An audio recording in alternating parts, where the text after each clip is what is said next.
Hey, T.W. Smith with Kung Fu Podcast to talk with you about Father Time. Father Time, Mother Nature, kind of like the dynamic duo, right? The first painting that depicted Father Time was in 1545 by Agnolo Brenzano. My first direct run-in with Father Time was in about 1994, in my early 30s or so.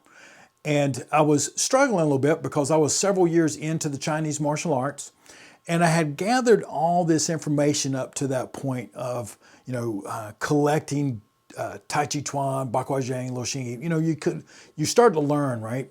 Then you start to learn something else, and you're trying to learn something new while you're afraid you're going to lose your skills in these other areas. And I was struggling. And so I went to my instructor and I said, hey, I don't know how to figure this out. I don't know, what am I going to do? I don't feel like I have enough time to practice all these different things. And he looked at me and he said, how can you be possibly running short on something that never ends? And he turns and he walks away. In my mind, of course, being in my 30s, I went, what an ass. You answer my question with a question, and your question makes it sound like it's my responsibility. Of course, it was. So later I found a letter that was written by a Roman philosopher named Seneca to his friend Paulinus. And in that letter it says, so life is not short, it is that we waste most of it. And he goes on to say that life is long enough, and it's delivered and given to us at a sufficiently generous measure so that we're allowed to achieve a great many things, but usually we fail to do so because we piss it off, we squander it, we do the things that, just waste it, or we don't direct it in a means. And then coming near the end, we've realized that life has passed us by, and we failed to realize it was passing us the whole time. So it's not that we don't have enough life, it's that we waste much of it. And it's not that we have a lack of it, it's that we don't use it as well as we should. Now that's a paraphrase, but the whole idea is that we want to attack our opportunities instead of letting time pass us by. Behind me is a beautiful lake that is held back by the very dam I'm standing on. But eventually, as always, time will move and this water will move. What we'd like to do is have Father Time beside us, not work against him. You're not going to win, no more so than this dam is going to win. Eventually, it's going to come through.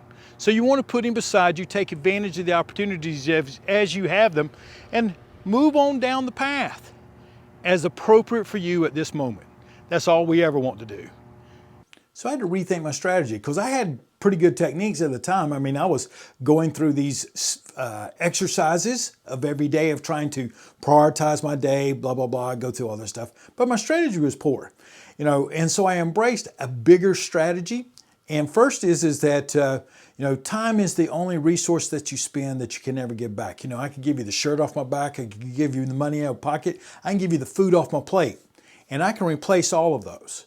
But I can't replace the 15 minutes that it takes to give you something or to show you something. Those 15 minutes are spent and I'll never get them back. That's why time is the only resource that you're going to give and you can't get back. So you want to be aware of when you're spending your currency of time that you spend it wisely. I began to embrace former President Eisenhower's decision matrix.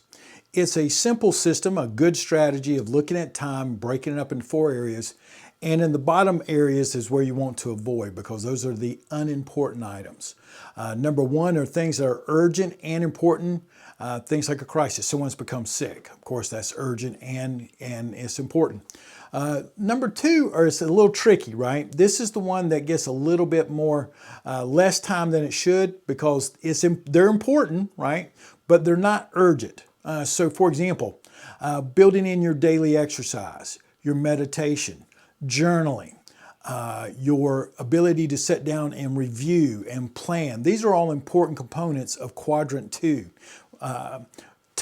Number 4 down there is the time suck, where more people spend, unfortunately, too much time, right? TV, drinking, woman chasing, you name it. It's in quadrant 4 usually, get off the video game kind of thing, right? So one of the things the martial arts really helped me with is understanding that if I put more time in the items that are important and less time in the things that are unimportant, all of a sudden time wasn't passing me by anymore. I was going to get time. I was attacking it.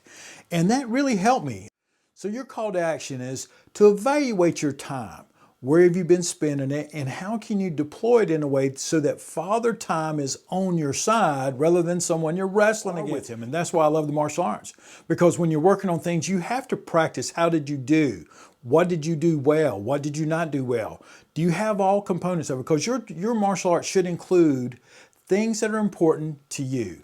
Not to the system, not to the style, that's in there too. But what's important to you? Can you protect yourself? Are you getting better health? Are you having a good time? Are you making friends and having some social aspects? Because family is important, all right? So enjoy your martial arts, evaluate your time and where you're doing your things, and I'd love to hear from you. You can find me over at Kung Fu Podcast, send me an email, send me a note, and I'll be talking with you real soon. Smith out.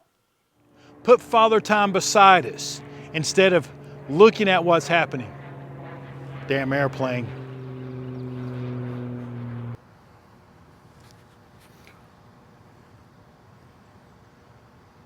Get the hawk.